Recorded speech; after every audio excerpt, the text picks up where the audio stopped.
Have you ever noticed that in some old houses, there are windows that don't open? Or worse, that don't even have glass? Just empty frames stuck to the wall, like fake windows? Yep, that's real. And it's not just for decoration. These fake windows are found in cities all over Europe and even in the United States. But believe it or not, the story behind them is way weirder than it seems. To understand this madness, we need to go back to the 17th and 18th centuries, when something called the window tax actually existed. Yes, it was real. In several countries like England, France, the Netherlands, and Scotland, the government created a tax that charged people based on the number of windows their house had. Why? Simple.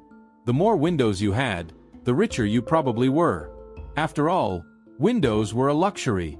More light, more ventilation, more comfort. So the king thought, you want more windows? Then pay more taxes. The result?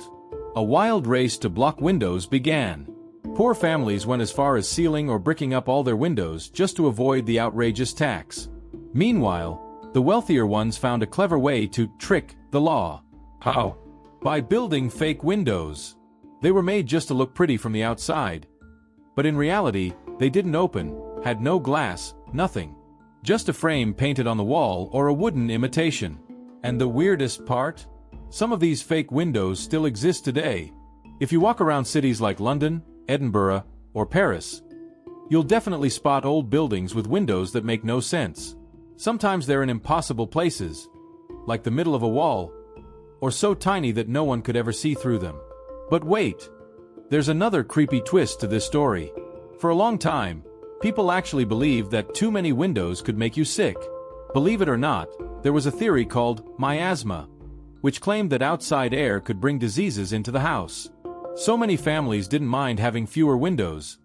They thought they were protecting themselves. Crazy, right? Can you imagine someone today saying, I don't want too many windows, they might bring in diseases? But the best part of this whole thing is that the window tax eventually became a joke. And today, fake windows are seen as a historical stamp of an era full of absurd ideas. So next time you see a house with a window that doesn't open, or doesn't even look like a real window, now you know, it might be the ghost of the old window tax staring back at you. Tell me, did you ever imagine that something so simple could hide such a bizarre story?